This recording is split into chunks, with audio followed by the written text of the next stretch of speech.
Welcome back. This is a newbie mission. I need you to sabotage this ship's reactor. The reactor is a complex system. Start by removing the coolant cells. My intel suggests there are rich enemy supply caches in the area, but I am unable to pinpoint their exact location. Search them out if you are willing to shoulder the added risk. Now I know this is rather ironic, me talking about this being a newbie area when I'm still a noob. But it's funny, looking through the footage that I recorded, this is bad. You'll see me doing some really bad things if you're a veteran player. But I can actually see improvement, not only from where I'm at now, because I'm further in the game than you're seeing here, but from when I first started playing. Because I started playing as Volt, and I was actually worse than this when I first got in the game, and I was so ecstatically happy that I was like a child with a sugar high, where I was just all over the place, my eyes seeing all kind of shiny things. I was just so excited. But yeah, for a new player, the past couple of weeks have been absolutely glorious. Not so much for veteran players, because they've been disgruntled. They haven't been happy because they feel that there's not enough for them to do. I can't talk on that because I'm not a veteran player. So I leave that to them to discuss those things. But as a new player, oh, it's been glorious. It's like Christmas in October. I came into this game at exactly the right time. I got Frost Prime, Cindo Prime, Soma Prime. Then the Twitch dropped, so now I have Vectises. Yeah, I have that introduced me to sniper rifles, and it's glorious. So good, so good. And I've got Forma for days. I can't, you know why this is so great? See, veteran players were like, yeah, the rewards suck. No, they're for us. They're for the new players. Because I can't even farm Forma. I can't even really efficiently do it yet. So now I have Forma that I'm just cooking. I don't know why. When I put something in my foundry, I call it cooking. I don't know why. And do not say that it's a girl thing. I have no right. It's creating. I'm making right now. To always have Forma going. And I actually have Forma blueprints to do it. It's been glorious. Absolutely glorious. I've been able to freely move through the star chart at my own pace without credits crunching me and holding me back like shackles, because I have latrons to sell and stuff to sell. It's been beautiful. But when I think about that, with this promotion going away in a couple of days, the people coming in after this are not going to have these glorious moments. And one of the things that I'm absolutely glad that happened with this promotion is that veteran players went through the new player experience, and even they think it needs an overhaul. And I believe Steve mentioned that, they realize that it needs to be done. But hearing veterans be frustrated about it, here's the deal. You only get one time to make a first impression, and retaining players is harder than getting them in the first place. Because you can, like a promotion like this, you can get somebody in your game way easier than keeping them there.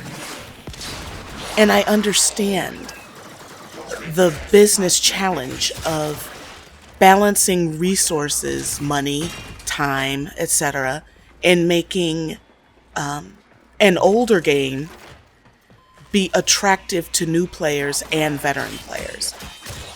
And be sandboxy, because this game is very sandboxy. You can And it's one of the things that I love about it. You can go in many different directions with this. If you only want to do melee warframes, by all means, do it.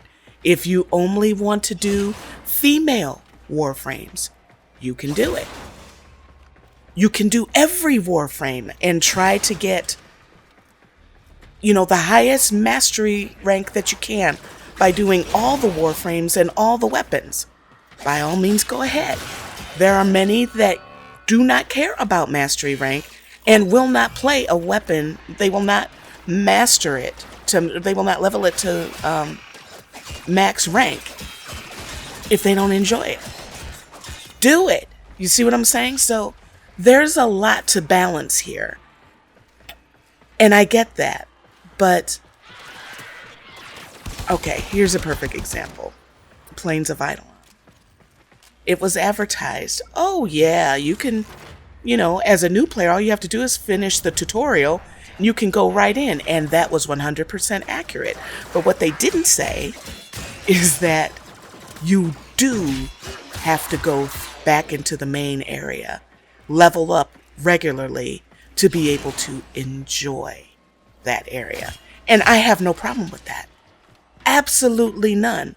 But it wasn't presented that way. And that caused a lot of frustration for people.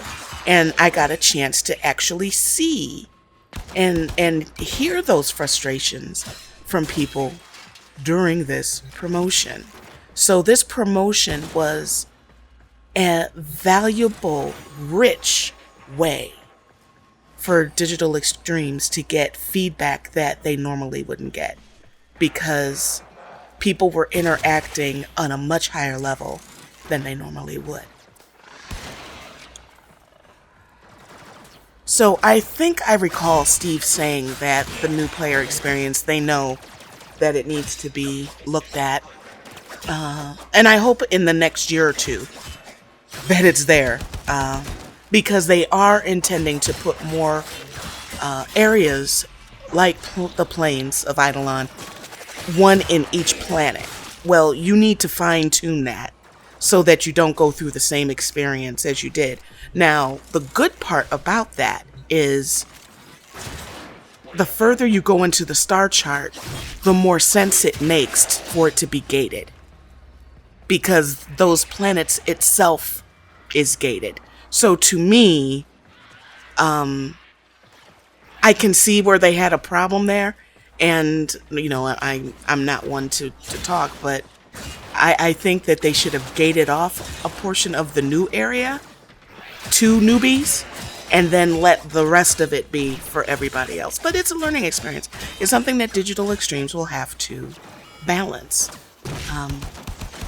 Now, one thing that I do want to say and thank you for is that veterans have been absolutely wonderful about not spoiling storyline plots for new players. Now, if you know me, I don't care about spoilers, but even I don't know after Second Dream what happens. But one thing that you'll hear a veteran say is stick with it until you get to Second Dream. Just stick with it until you get there, because when you get there, oh my God, it's such a game changer. And I'm like, okay, I've spoken about this before. Now I feel guilty having talked about it before, but it's on the advertisements for the new area, so I don't feel like I'm really spoiling it. You get an operator, okay? And I won't go into deep because I can't. I don't know all of the storyline behind it, but I mentioned that one of the attractions for me to come back into the game is that you actually have a look for yourself as a player.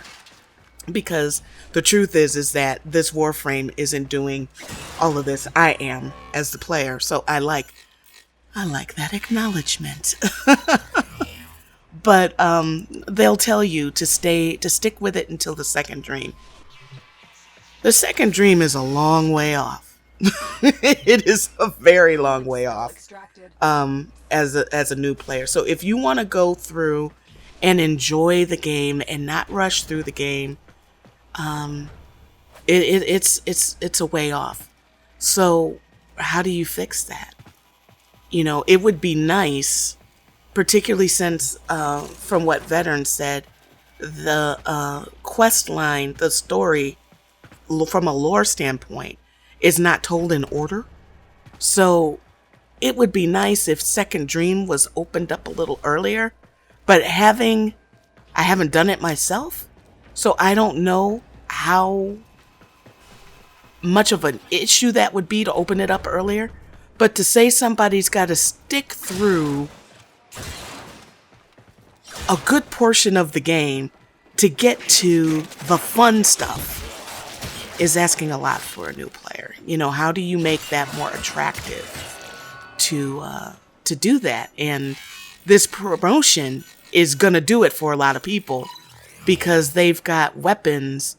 When you compare them to the starter weapons, oh my God, it's wonderful.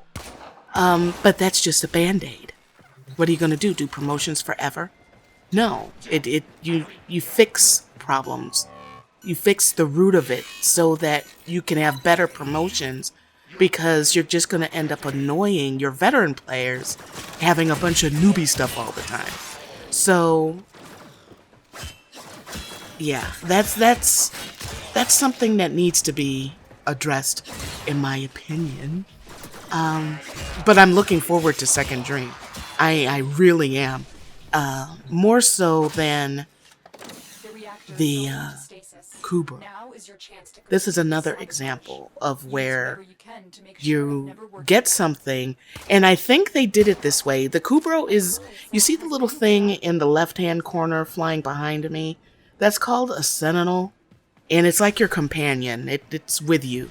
Well, the Kubro is like a little puppy that is with you, and there's a cat that's even further out. You have another way to unlock it. I'm not sure how.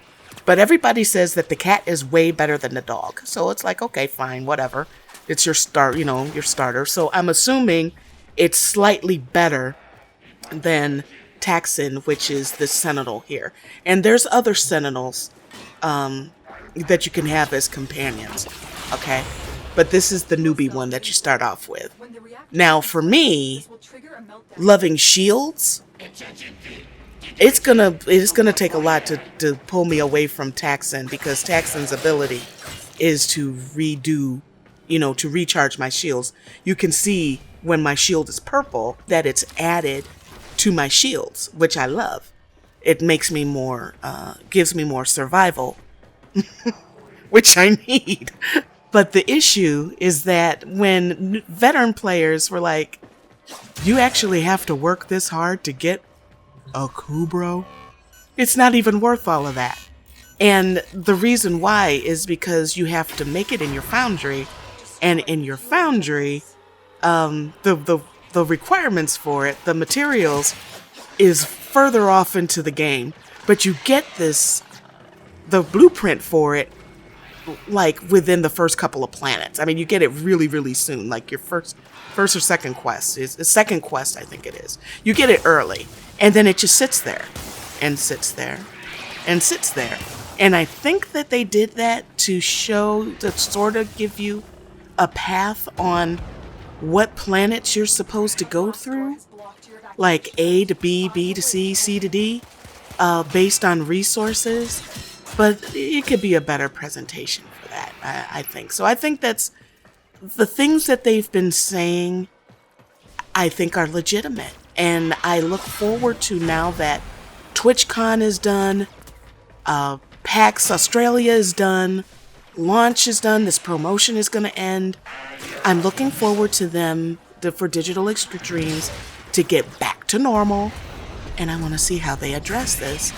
And I think that as a new player, this is a great time to be in the game. For me, it's perfect. It's just like absolutely perfect. Because I look forward to these changes. They're already talking about stuff that's coming up that I haven't really... There's so much. I have to actually pull out spreadsheets to try to keep up with everything, and to-do lists, and come up with a plan, and I love it. I absolutely... I have to pull myself out of the game because I'm recording constantly. I've used up almost a hard drive of space. And it's like, well, it's time to do some video editing. And I came up with a sick idea for story and lore. Oh God, it's so wonderful. And I found out that I actually played Dark Sector. It's not on the channel. I may go buy it and put it on. But I played Dark Sector back in the day.